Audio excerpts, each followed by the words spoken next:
ध्यातुर्मनः श्रवणशैलनिसृष्टवज्रं ध्यायेच्चिरं भगवतश्चरणारविन्दं वन्दे नन्दव्रजस्त्रीणां पादरेणुभीषशः यासां हरिकथोद्गीतं पुनातु गुणत्रयम् श्रीमदाचार्यचरणं शरणं सर्वदेहिनां समस्तदोषाननं मस्तके राजतां अज्ञानतिमिरान्धस्य ज्ञानाञ्जनशलाकया चक्षुरुन्मीलितं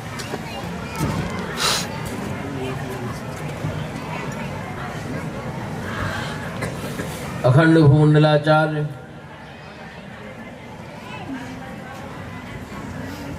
चक्रचूड़ामणि जगद्गुरु श्रीमद्वल्लभाचार्य चरण एवं श्रीलेश्वर प्रभुना युगल चरणारविंद में साष्टांग दंडवत नमस्कार करी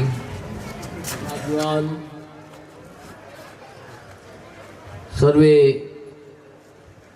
जूनागढ़ जोशीपराना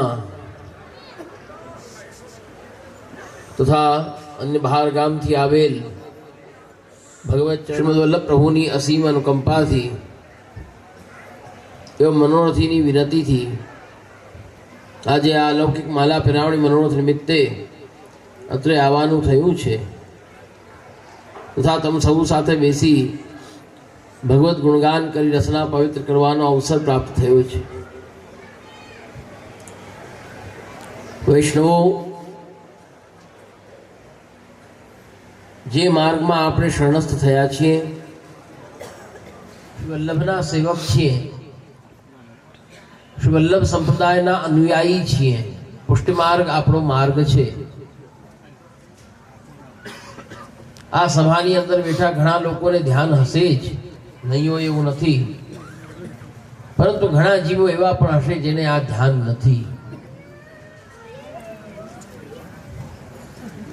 नाना हता वडीलो लई गया कंठी पेरावी दीधी एनथी विशेष एने कई खबर नथी। घणा एवा जीवो छे।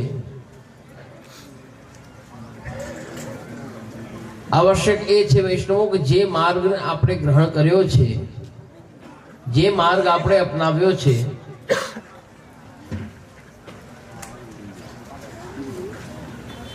ए मार्ग प्रत्येनी समजूती ये आपણા માટે ખૂબ જ આવશ્યક છે।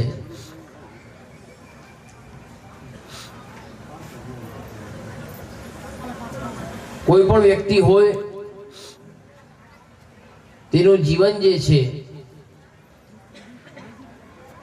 જો એ સુખથી જીવા માંગે શાંતિપૂર્ણ જીવા માંગતો હોય તો તેનો ધર્મનો આશ્રય એને આવશ્યક છે। धर्मनो आसरो एने लेवो पड़े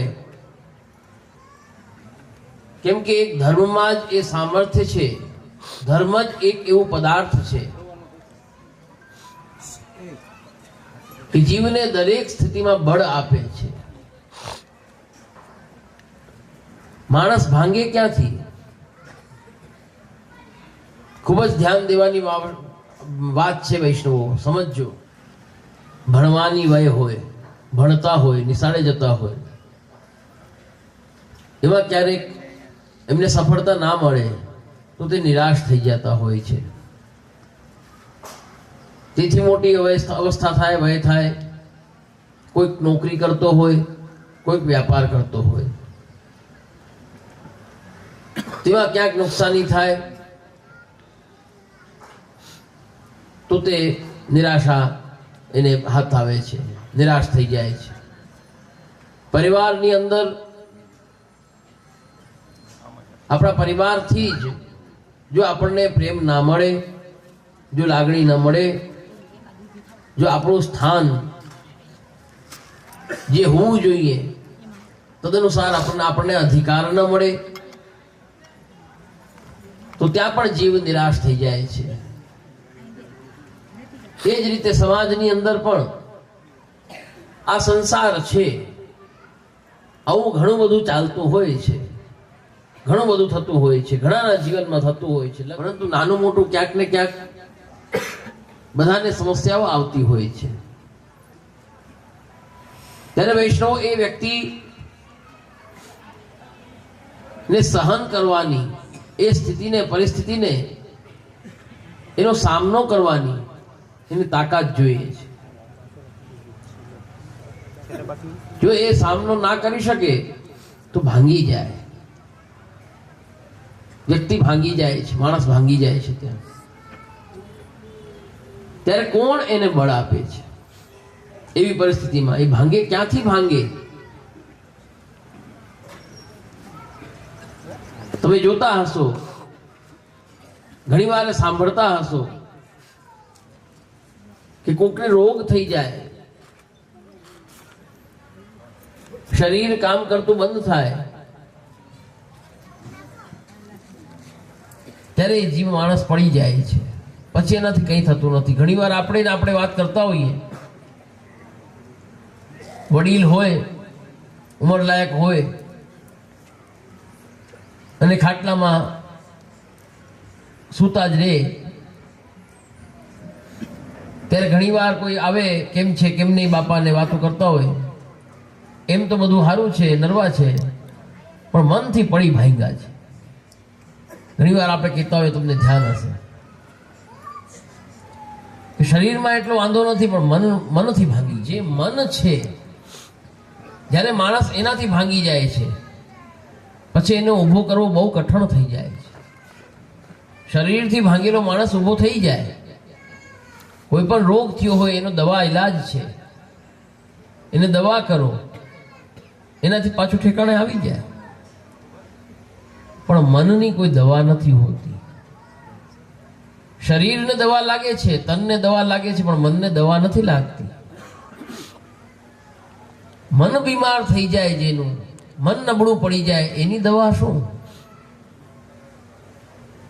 એને કોણ બળ આપી શકે? કોણ સામર્થ્ય આપી શકે? એને કોણ તાકાત આપી શકે? તો વૈષ્ણવો, જે મન છે, મનને માત્ર તાકાત આપવા વાળું ધર્મ છે. ધર્મથી જ મનને બળ મળે છે. કેવોય પડી ભાંગ્યો હોય પણ ધર્મનો આશ્રય કરે. કારણ શું છે? કારણ એ જ છે કે ધર્મ જ્યારે ધર્મમાં એ આવે, ધર્મને ધારણ કરે, ધર્મના માર્ગ ઉપર, ધર્મના પથ ઉપર ચાલવા માટે તત્પર થાય, એક ડગલું એ ભરે. ભગવાન સ્પષ્ટ જ આજ્ઞા કરે છે, યતો ધર્મ તતો વિજય તતો જય, યતો ધર્મ તતો જય. કે જ્યાં ધર્મ છે ત્યાં જ વિજય છે.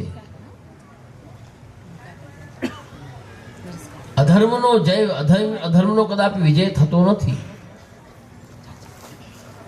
તત્કાલ માટે આપણને એવું લાગે, ઘણી જગ્યાએ એવું થાય કે આપણે જોતા હોઈએ કે આ અસત્ય માણસ છે, અધર્મ કરી રહ્યો છે, તો એ સફળતા તો ખૂબ મેળવી રહ્યો છે, એને કઈ અડચણ તો આવતી નથી. આપણને ઘણીવાર એવું થાય. પરંતુ જરૂરી નથી કે પ્રથમ જે એનું પગલું છે એની અંદર જ એને પરાજય મળી જાય. કેમ કે એના પ્રારબ્ધ, એના પૂર્વે કરેલા જે કઈ કર્મો છે, એનું જ્યાં સુધી એને ભરપાઈ ન થાય, એને હજી અનેક એવા દુષ્કર્મો કરવાના છે. જો પહેલી જ વખત એને પરાજય મળી જાય તો એ ત્યાં સુધી કેમ આગળ વધે? એટલે જેટલું એને કરવાનું છે બધું કરી લે, ત્યાં સુધી એને સફળતા ખરી. પણ કેવી સફળતા? કામ ન લાગે, તાત્કાલિક કામ લાગે, પછી શું? પછી કઈ નહીં, બધું વેડફાઈ જાય, બધું પૂરું થઈ જાય, જેવી તેવી જગ્યાએ જાય. ઘણાને એવું થાય. પરંતુ સ્થિતિ ક્યાં થાય કે જ્યારે એનું બધું પૂર્ણ થાય ત્યારે એને પરાજય જ હાથમાં આવે, પરાજય જ હાથ લાગે. વિચાર કરો કે જ્યારે મહાભારતનો યુદ્ધ થયો ત્યારે પાંડવની સેના કેવડી અને કૌરવની સેના કેવડી. પાંડવો પાસે મહારથી અતિરથી કેટલા અને કૌરવો પાસે કેટલા? મહાભારતનો યુદ્ધ થયો, અંતે પરાજય કૌરવોનો જ થયો. આટલી સેના હોવા પછી પણ, આટલા યોદ્ધા એની પાસે હોવા છતાં પણ એની પાસે ધર્મ નહોતો. અને ધર્મ એની પાસે નહોતું એટલે જ એની પાસે ભગવાન ઊભા ન રહ્યા એની સાથે. આજ એટલા માટે કમાવાની વાત કરું છું કે માણસોની એક જ દ્રષ્ટિ છે. માણસોની દ્રષ્ટિ એક જ છે, પૈસો મળે એટલે સફળતા. તું કેટલું કમાય છે એક જ વાત. આજ કોઈ એકબીજા ચર્ચા શું કરતા હોય, તારું પેકેજ કેટલું છે ભાઈ, હોય કે ના હોય? તને વાર્ષિક કેટલા મળી જાય, તું કેટલું કમાઈ લઈએ, બસ આટલું. અરે હું તો આટલું કમાઈ લઉં. બીજી ચર્ચા કઈ છે? બસ પૈસો, હાય પૈસો, હાય પૈસો. નામ નહીં લઉં, પણ આ તાજેતરની વાત છે, તમને દાખલો છે એટલા માટે કહું છું. અને આ સત્ય ઘટના છે, સત્ય વાત છે. અમારી પાસે તો ભગવત કૃપાથી ઘણા જીવો આવતા હોય, કોઈ કઈ વાત લઈને આવતા હોય, કોઈ કઈક વાત લઈને આવતા હોય. એક જીવે મને વિનંતી કરી હમણાં, ક્યાંનો છે એ પણ નહીં કહું, ઠીક નહીં, યોગ્ય નહીં, કોઈનું નામ શા માટે લેવું જોઈએ આપણે. પણ એક જીવ આવ્યો મારી પાસે વિનંતી કરવા. એણે પોતાની વિનંતી બધી કરી. એને અમેરિકા જવું હતું, ધર્મથી વિમુખ ન થઈ જઈએ પ્રભુથી, એટલે એની વાત પૂરી થઈ. અને મેં કીધું ભગવત કૃપાથી કઈ વાંધો નહીં, ભગવત નામ લેતા રહેજો, એટલે પ્રભુ કૃપા કરશે. એની સાથે જે વ્યક્તિ આવ્યો તો એ મને કહે છે, અમારે પૈસામાં જે કંઈ અમારું છે એમાં અમને જોઈએ એવું નથી, સરખાઈ નથી, કઈ કૃપા કરો. મેં શું છે બોલો તમે, પહેલા તમને કેવો તો ખબર પડે બધી વાત. એટલે બોલ્યા સામેથી. મેં કે શું કરે તમારા પતિ? કે નોકરી કરે છે. ક્યાં કરે? તો કઈ રિલાયન્સ કેવું કઈ બતાવ્યું. મેં કહ્યું તો કેટલો પગાર છે તમારો? પૂછવું જ પડે ને, પછી તો રિલાયન્સમાં નોકરી કરતો પૂછવું જ પડે ને. મેં કે તમારે શું છે પગાર? કે વર્ષનો 7 લાખનો પેકેજ છે. કે વર્ષનો 7 લાખનો પેકેજ તો તમારા મહિનાના કેટલા થયા? એ 50-55 એવું કંઈક થાય. બહુ ગણતરી મને નથી આવડતી આવી બધી, હું ભગવત કૃપાથી આવી ગણતરીમાં રહેતો નથી બહુ. પણ ત્યાં કોઈ આજુબાજુ ઊભા હતા, એ લોકોએ જ ગણતરી કરીને મને બતાવી 50-55ની કંઈક ગણતરી થાય છે. મેં કહ્યું મહિને તમને 50-55 મળતા હોય, તમને ઘટે શું મને એ બતાવો. તમે રહ્યો ક્યાં? તો કે જુનાગઢથી બાજુમાં જ એક શહેર છે, ત્યાં જ રહીએ છીએ. એ શહેરની એટલી મહેંગાઈ નથી, મને ખબર છે કે ત્યાં એટલું મોંઘું છે નહીં કાંઈ. 50,000 બેઠું બેઠું ખાય માણસ, કેટલાય ખાઈ જાય એમને, કાંઈ ઘટે એવું મને તો લાગતું નથી. એ તો વાત સાચી છે, પણ બીજા લોકો જે છે ને, એના મારા ધણીના જે મિત્રો છે એ લોકો જેટલું કમાય છે ને એટલું મારા ધણી નથી કમાતું. આ કોઈ વાત છે? આ કોઈ વાત છે તારી?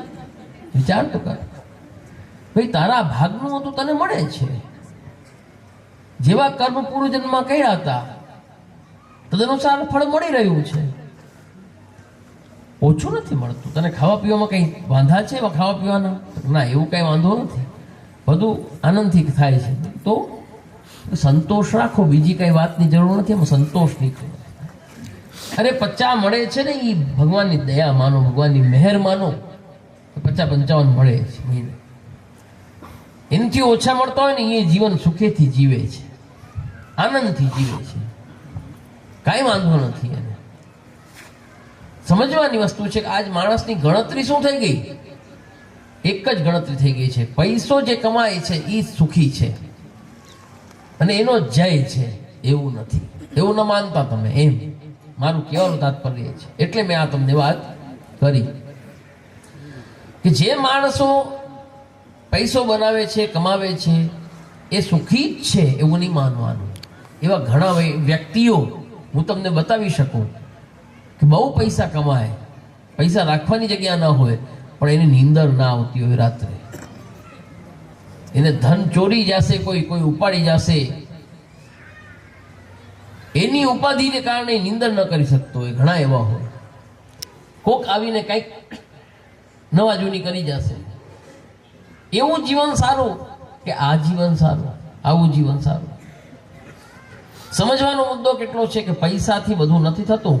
કંઈ પણ સુખ ને શાંતિ પૈસાથી નથી મળતી. અમને ભણતરમાં એક શ્લોક આવતો હતો, જ્યારે અમે ભણતા ત્યારે મારા એક શ્લોક આવતો ભણવામાં કે વિદ્યા દદાતિ વિનયમ, વિદ્યા દદાતિ વિનયમ. વિદ્યા શું આપે છે? વિદ્યા શા માટે ભણવી જોઈએ? ભણવું કેમ જોઈએ માણસને? વિદ્યા કેમ ગ્રહણ કરવી જોઈએ? કે વિદ્યાથી વિનયની પ્રાપ્તિ થાય છે. વિનયમાં જાણો ને, વિનયમાં સમજો ને, વિનય કોને કહેવાય? વિદ્યા ધન માટે નથી હોતી. આજકાલ માણસો વિદ્યા ધન માટે ભણે છે. આજ જે કોઈ પણ ભણે છે બસ સારો પગાર મળે, સારો મસ્ત મારો બંગલો થઈ જાય, મને એસી બંગલા થઈ જાય, મારે ગાડીઓ થઈ જાય. અરે એના માટે ભણવાનું ન હોય. આ જો બતાવે છે, ઋષિમુનિઓ કહે છે કે વિદ્યા દદાતિ વિનયમ. વિદ્યા શેનું દાન કરે છે? વિદ્યા પ્રાપ્ત કરવાથી, વિદ્યા ગ્રહણ કરવાથી, વિદ્યા તમે ભણો એનાથી તમને શું મળે છે? કે વિનય મળે છે.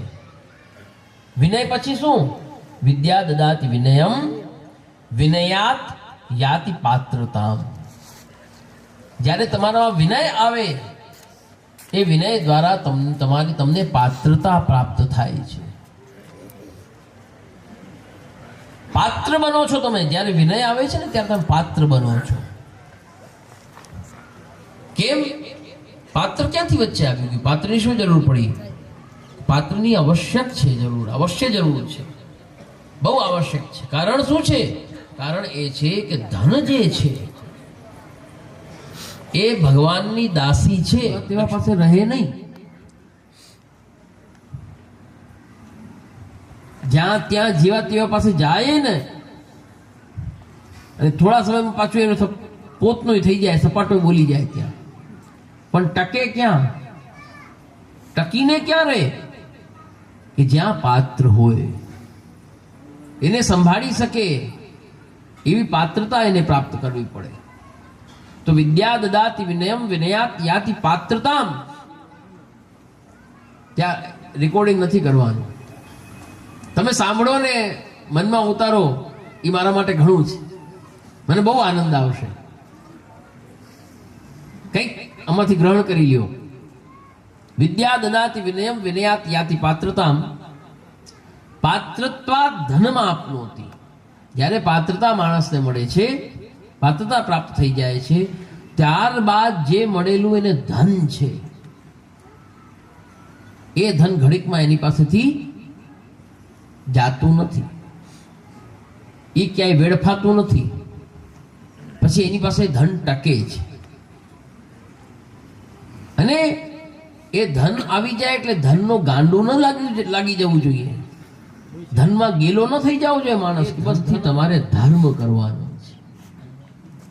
તમને ધન આપ્યું છે, ધર્મ કરવા માટે આપ્યું છે. ધર્મનું વહન કરો એ ધનથી. ધનાત ધર્મ. અને જ્યારે એ ધર્મનું વહન તમે કરશો તેનાથી તમને સુખની પ્રાપ્તિ. તતઃ સુખમ. છેલ્લે બતાવે છે કે ધનાત ધર્મ તતઃ સુખમ. ધનથી ધર્મ પ્રાપ્ત, ધન પ્રાપ્ત થાય એટલે ધર્મ કરો. ધર્મ કરવાથી તમને સુખ મળશે, સુખની પ્રાપ્તિ થશે. ઈ સુખ સાચો સુખ છે. એ તમારે હૈયું ઠરી જાય એવું સુખ તમને મળશે. તો સમજવાની વૈષ્ણવ વાત છે કે ધર્મ જ્યાં છે ત્યાં જ ભગવાન છે. અને જેની સાથે ભગવાન છે એને બીવાની જરૂર નથી. એ ક્યાંય અટકતો નથી માણસ. એ પાછો પડતો નથી.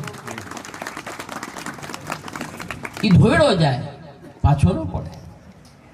પણ ભગવાન સાથે ક્યારે હશે? કે જ્યારે તમે ધર્મના પગલે ચાલતા હશો, ધર્મના પથ ઉપર ચાલતા હશો તો જ. અન્યથા નહીં. એ ખાસ ધ્યાન રાખવાની વાત છે. તમે માત્ર ને માત્ર પૈસાની દોડ કરશો, પૈસા પાછળ દોડશો તો ભગવાન હાથમાં નહીં રહીએ. ભગવાન તમારી પાસે નહીં ઉભા રહીએ. ભગવાન જોશે કે ભાઈ મારામાં એને ઇન્ટરેસ્ટ નથી. ભગવાન જોવે છે કે એને ઇન્ટરેસ્ટ શેમાં છે, એને રસ કેમાં પડે છે. ભગવાન તો સર્વસત્તાવાન છે જ. જે આ ધન છે, જે કાગળની નોટું છે, જે આખી દુનિયાને ગાંડી કરી તાકાત ધરવા વાળા એ ભગવાન જ છે. ભગવાન ઈચ્છે તો વાત કરતા ફેલ થઈ જાય, કાંઈ ના આવે. સમજો વાતને. નિમિત્ત છે આ તમારે નરેન્દ્રભાઈ મોદી નિમિત્ત છે હો. ઈચ્છા ભગવાનની, ભગવાનની ઈચ્છા વિના પાંદડું હલતું નથી. આ સત્ય છે, એમાં કોઈ બીજી વાત નથી. નહીતર તમારામાં ત્રેવડ હોય તો કરી લ્યો બધું, જેના અંદર ત્રેવડ હોય એ કરી લે. માણસ ભણી ભણીને પણ ચોપડીઓ ફાટી જાય, ગાંડો થઈ જાય ભણી ભણીને, પણ એને ના ડિગ્રી મળે તો ના જ મળે. કેમ કે ભગવાનની ઈચ્છા નથી. છેવટે જઈને સમજવાનું છે. તમે કેટલુંય બળ કરો, કેટલોય પૈસો નાખો, પણ જો એના ભાગ્યમાં નથી, ભગવાને નથી લખ્યો તો એની ડિગ્રી નથી મળવાની. જે નથી ભણતો એ પણ ડિગ્રી લઈને આવી જાય છે તમારા પાસે. આ શું છે? આથી જ સમજવાનું છે. આ એક ખાલી તમને નમૂનો દાખલો મેં તમને બતાવ્યો, દ્રષ્ટાંત બતાવ્યો છે. એવા કેટલા માણસો તમે જોયા હશે કે જે બુદ્ધિથી બહુ તીક્ષ્ણ હોય, બહુ તીવ્ર હોય, બધા ખૂબ ખૂબ હોશિયાર હોય, જેને આપણે કહી શકીએ ખૂબ હોશિયાર હોય, પણ ક્યારેય એક કે ધંધામાં જે સફળ ન થયો હોય, એવા તમે 50 માણસ જોયા હશે. અને એવાય જોયા હશે જેને કંઈ રહેવા કરવાનું કંઈ ભાન નથી, પહેરવાનું ભાન નથી, અને એવા ફેક્ટરીઓ ચલાવે છે. નથી જોયા? તે કોની કરામાત છે? માણસની કરામાત છે? એ બધું ભગવાનની દેન છે. ભગવાને એને આપવું છે તો આપશે, નથી આપવું તો નહીં આપે. બધું ભગવાનની ઈચ્છાની વાત છે. એટલે પાંદડું હલે છે તો ભગવાનની ઈચ્છાથી હલે છે. એટલા માટે સમજાવું છું કે નરેન્દ્રભાઈ મોદી છે, એના ઉપર બેન આવ્યું, આજથી આ બંધ. શું દશા થઈ? કાગળિયા થઈ ગયા કે નહીં? લઈ જાઓ, કોકને આપો કે આ 500 ની 10 નોટ 5000 રૂપિયા મને છૂટા આપી દે. શું કે હાલતો થા ભાઈ, નીકળ અહીંથી. તો શું કરવાનું? આનું ફાડીને ફેંકી દે, કઈ કામ નહીં આવે. અરે 500 ની નોટ છે, એના ઉપર બધું છપાયેલું છે, સાઇન છે ગવર્નરના, બધું. આ સમજવાની વાત છે કે નિમિત્ત છે એ તો બંધ કરવા વાળો, પણ ઈચ્છા ભગવાનની છે. એટલે આ તો એની દાસી છે ભગવાનની. એના મોહમાં પડીને જે ગાંડા થાય અને ઘેલા થઈને ઘૂમે, રખડે, ભગવાન જોઈ લઈએ કે આ તો આનો દાસ છે, મારો નથી. એને ઠીક છે, ક્ષણિક સુખ મળી જાય બધું, પણ જે શાંતિ જોઈએ એને મળે નહીં. પણ જે ભગવાનના આશ્રય હોય, ભગવાનનો આશ્રય જેણે કર્યો હોય, એને કોઈ ચીજની ખામી રહે નહીં. કેમ? કેમ કે કીડીને કણ અને હાથીને મણ બે આપવાવાળા ભગવાન જ છે. તમે જાણો જ છો કે કીડી આપણા આશરે નથી અને હાથીએ આપણે આશરે નથી. આપણે એને પેટ નથી ભરતા. ક્યાંય પણ હોય જગતમાં હાથી, ભલે જંગલમાં હોય કે ગામમાં હોય, પેટ તો એનું ભરાય જ છે. નથી ભરાતું એવું નથી. એને ક્યાંક ને ક્યાંકથી દી આથમે એટલે એને કંઈક મળી જ જાય, યા દી ઉગે ત્યારે એને મળી જ જાય. એને મળવાનું ટાણું થાય એટલે એને મળી જાય, એનું પેટ ભરાઈ જાય છે. એથી જ સમજવાનું છે વૈષ્ણવો, આ બધી દોડધામ જે છે, ગાંડા થઈને દોડવા જેવું નથી આમાં કાંઈ, ક્યાંય પણ હોય. આપણે તો જેને પકડવાનો છે એને પકડો. જે આના સ્વામી છે, આના નાથ છે, એને પકડો, એના ચરણારવિંદને પકડો, એની ભક્તિ કરો, બધું જ થઈ જશે, બધું સહજ થઈ જશે. એટલા માટે વૈષ્ણવો એ કરવા માટે આવશ્યક છે કે જે સંપ્રદાયની અંદર શરણે તમે આવ્યા છો, શરણે થયા છો, એ સંપ્રદાયને કંઈક જાણો. બહુ કઠણ છે, એટલું સહજ નથી ભગવાનથી મળવું કે ભગવાનને મેળવી લેવા, ભગવાનને પ્રસન્ન કરી લેવા. હા, ભગવાન ઈચ્છે તો એક ક્ષણવાર નહીં લાગે. તમે કાંઈ નહીં કરતા હો તોય ભગવાન તમને આવીને મળી જશે. પણ એની રાહ જોતા જોતા જન્મ વયું જશે તો શું કરશો? ભગવાનની ઈચ્છા ના થઈ, ન મળ્યા તો એમને જન્મારો ખોઈ દેવાનું. એવું તો આપણે ના કરી શકીએ ને. આવું કિંમતી જીવન મળ્યું છે આપણને. આપણો ધર્મ છે, આપણને બુદ્ધિ ભગવાન આપી છે, આપણે સમજી શકીએ છીએ કે આપણે મનુષ્ય છીએ, જીવ છીએ. જીવ કોણ છે? ભક્તિ કરવું એ ભક્તનો ધર્મ છે, જીવનો ધર્મ છે. એ આપણા સ્વામી છે, આપણા ધણી છે, આપણા નાથ છે. એ બધા જ જીવો ભૂલી ગયા હતા. એ શ્રી મહાપ્રભુજી કૃપા કરીને આપણને સ્મરણ કરાવ્યું છે. આપણા ગુરુદેવ શ્રી વલ્લભાચાર્ય ચરણ, આ સંપ્રદાયના ગુરુ, આ સંપ્રદાયને પ્રકટ કરતા શ્રી મહાપ્રભુજી આપે કૃપા કરીને આપણને જ્ઞાન કરાવ્યું છે કે તમે આ માર્ગે ચાલો. આ માર્ગ દેખાડ્યો છે કે આ માર્ગ ઉપર ચાલો. બધું તમને ધીરે ધીરે ભગવત કૃપાથી બધું પ્રાપ્ત થશે, પણ આ માર્ગ ઉપર ચાલો.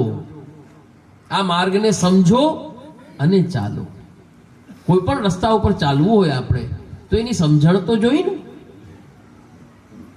ક્યાંથી કેવી રીતે ક્યાં વયા, કેમ જવાશે એ તો ખબર પડવી જોઈએ ને આપણને. એ તો જાણકારી હોવી જોઈએ, નહીં તો જ્યાં ત્યાં આપણે ભટકી જઈએ, આવડે રસ્તે જ વયા જઈએ. એટલે એ સમજણ પણ જરૂરી છે કે આ પુષ્ટિ માર્ગ છે, રસ્તો છે. ક્યાંનો? ભગવાન પાસે પહોંચવાનો. ભગવાન પાસે પહોંચવાનો એટલે મૂંઝાઈ જતા નહીં, વયા જવાનો નહીં, કરવાનો. ભગવાન તમને આ જન્મમાં માર્ગ છે, આ રસ્તો છે. આપે કૃપા કરીને શ્રી મહાપ્રભુજી આપણને દેખાડ્યો છે. વૈષ્ણવો, એટલા માટે આ વાત તમને થોડીક હું ધરું છું. આજે હું આવ્યો, મને ખૂબ પ્રસન્નતા થઈ આટલો સમૂહ જોઈને. ખૂબ વૈષ્ણવોને જોયા, મેં વેદની જોઈ, પરંતુ વૈષ્ણવ હું ત્યાંથી ચાલતો આવતો હતો તો મેં જોયું કે વૈષ્ણવોએ ચપલા નીચે રાખ્યા છે, માથે પોતે બેઠા છે. તો અહીં દુખ્યું મને કે મારા વૈષ્ણવો, મારા સેવકો, મારા વૈષ્ણવો, એમને એટલી અક્કલ નથી, એમને એટલી ખબર નથી પડતી કે ચપલા પહેરીને આમાં ન અવાય. આ ધર્મનું સ્થાન છે, અલૌકિક કાર્ય થઈ રહ્યું છે, એવી જગ્યાએ ચપલા પહેરીને ન જવાય. આપણે આપણા ઘરમાં ચપલા પહેરીને જઈએ, ઘરમાં કરીએ. ચલો હવે તમે ઘરમાં ગરવા લાગ્યા હશો પાશ્ચાત્ય સંસ્કૃતિને હિસાબે. હું બધાના ઘરે આવીને જોઈ શકતો નથી, પણ હવે પથ્થર પડી ગયો બધાની અક્કલમાં, હું શું કરું? પણ તમારા ઘરની અંદર જે મંદિર રાખ્યો હોય ત્યાં તમે ચપલા પહેરીને જાઓ છો કે ચપલા પહેરીને ભગવાનની સેવા પૂજા કંઈક દીવો કરો છો? કેમ નથી કરતા? કરો ને. એ કરતા તો તમારી હિંમત નથી ચાલતી. તમને એમ થાય કે અરે દીવો થોડી કરાય કે ચપલા પહેરીને. કેમ ભાઈ? એટલે કે ચપલા ખરાબ છે. સમજો વાતને કે આપણે એવો કોઈ કાર્ય ચપલા પહેરીને કેમ નથી કરતા? કેમ કે એ વર્જિત છે, એ બાધિત છે. એ કાર્ય ન કરાય, એ ના શોભે, એ ભગવાનને ન લાગે. એવો દીવો તમારો લાગે નહીં. તો સમજો તો ખરા, તમે આવા આયોજનની અંદર આવીને બેઠા રહ્યો. મૂંઝાઓમાં જેને જેને નીચે હોય કાઢીને ફેંકી દેજો આગળ. હવે શરમ આવશે કે કેમ ફેંકવા. ખોટું જ છે. એ સાચું નહીં થઈ જાય તમારા કરવાથી, ક્યારેય કોઈના કરવાથી સાચું નહીં થાય. એટલું જો હેત હોય તમને આ ચપલાઓથી, વૈષ્ણવ તો નીચે સાને રાખ્યા? નીચે તો પાયથરું છે મનોરથી. તમારા કપડાને લુગડા બગડી નહીં જાય. તમે તમારા ખોડામાં રાખો ને. બહુ કિંમતી લાવ્યા છો તમે. બજારમાં ખૂબ કિંમતી મળે છે. ખોડામાં રાખો, એનો હાર બનાવીને ગળે પહેરો, લટકાવો ને ગળે. કેમ નથી લટકાવતા ભાઈ? પણ વૈષ્ણવો જે ન કરાય ના કરાય, આપણને ન શોભે. આપણે માણસ છીએ, સાથે આપણે વૈષ્ણવ છીએ. શરમ કરો, શરમ. કંઈક ધર્મની કંઈક તો આપણે વિચાર કરો. આપણે કયા ધર્મમાં છીએ? કોના સેવક છીએ આપણે? શ્રી વલ્લભના સેવક છીએ આપણે. કેમ થઈ શકે આવું આપણાથી? આપણું દિલ કેમ હા પાડે આપણને આ કાર્ય કરવામાં? પણ વાત એટલી જ છે વૈષ્ણવો, તમે આ માર્ગને નથી સમજતા, આ માર્ગનું મહત્વ નથી જાણતા, એટલે તમે આવી ભૂલ કરી બેસો છો. કેટલા રૂપિયાના હોય ચપલા? બોલો. અગર કોઈ લઈ જશે તો શું વયું ગયું તમારું? એવું કયું ધન વયું ગયું? કઈ તિજોરી લૂંટાઈ ગઈ તમારી? એક ચપલા વયા ગયા વાઈફાઈમાં, વોટ્સએપમાં, ગૂગલમાં, ફૂગલમાં, કેમાં તમે પૈસા ભરીને એમને બગાડી દો છો કેટલાય રૂપિયા. એનું તો વિચાર નથી કરતા. અને આ એક દિવસ ચપલા વયા જાય એમાં વિચાર કરો છો, મૂંઝાઈ જાઓ છો. ખર્ચો કરવામાં કઈ તમે મૂંઝાવો એવા છો નહીં, ખૂબ ખર્ચા કરો છો. લારીએ ઊભા રહીને ખૂબ ગાંઠિયા, પાણીપુરી શું ખાઓ છો. જાણીએ છીએ આમ બધાને નથી જાણતા એવું નથી, તમે ચિંતા કરતા નહીં. આવતા જાવતા બધાને મોઢા તો દેખાતા હોય ને, અમને પણ ન દેખાતા એવું થોડી. તમે જોવો કે ના જોવો, અમે જોઈ લઈએ બધાને. પણ વૈષ્ણવો સમજવાની વાત છે, જે ના શોભે ના શોભે. એટલા માટે ખાસ ધ્યાન રાખો. અને જે આપણો સંપ્રદાય છે, જે આપણો માર્ગ છે, એની સમજૂતી ભગવત કૃપાથી થોડી ઘણી જે કંઈ આપણાથી થઈ શકે એટલી પ્રાપ્ત કરો. તમે વાંચન કરો, તમે કોઈ તમારાથી જાણકાર હોય એમના પાસે સમજો, જાણો. અરે તમને કોઈ ના બતાવે તો આવો ગુરુ ઘરે, વિનંતી કરો. બે ઝીઝક આવીને વિનંતી કરો ને, કૃપાનાથ આમ થાય કે નહીં, જે આમ થાય કે ન થાય, શું કરવું જોઈએ, અમારો ધર્મ શું છે, સમજો. આવીને કોઈ દી પૂછો તો બતાવીએ ને. કાં પછી આવામાં બોલાવો તો બતાવીએ. આજ બોલાવ્યા મનોરથીએ તો પછી આજ વારો આવ્યો માન, આજ બાકી નથી રાખવું, આજ કહી જ દેવું છે બધાને, અધિકારથી કહી દેવું છે. મારા છો એટલે કહું છું, અધિકારથી. નહીં કહું તો કોણ કહેશે તમને, કોણ સમજાવશે? અવારનવાર આવી જ ભૂલો કરતા રહેશો અને પાપના પોટલા બાંધતા રહેશો. આમાં અપરાધ થાય. એનું કારણ છે આ ગિરિરાજની ભાવના હોય છે. ગિરિરાજની ભાવના હોય. જો ગિરિરાજની ભાવના હોય તો ગિરિરાજમાં કોઈ દી આપણે ચપલો પહેરીને ઉપર ચડીએ, પગ દઈએ? અરે એમને એમ પગ ન દઈએ. ચપલાની ક્યાં વાત કરો? જમનાજીમાં, ગિરિરાજજીમાં આપણે થોડી કઈ પગ દઈએ. તો આ તો ચપલાની વાત આવી ગઈ, ક્યાં વાત હોય ગઈ? વિચાર તો કરો. એટલે વૈષ્ણવો ખૂબ ધ્યાન દો આ બધી વસ્તુને. જેટલું આપણાથી બની આવે ધર્મ આચરણ ભગવત કૃપાથી એટલું ધર્મનું આચરણ કરો. પણ ખાસ ધ્યાન રાખો, અપરાધથી બીવો. અપરાધ ન થાય. ભલે આગળ બહુ ન વધી શકાય તો કઈ ચિંતા ના કરો, જેટલું વધાય એટલું વધો, પરંતુ અપરાધના પોટલા ન બાંધો. પાછળ ન જાઓ, પાછા ન જાઓ. બને એટલું આગળ વધવાનો પ્રયાસ કરો, પાછા પગ ન કરો. આમાં પાછા પગ થાય પ્રભુ સાથે આપણો અંતરાય વધે, આપણી દૂરી વધે.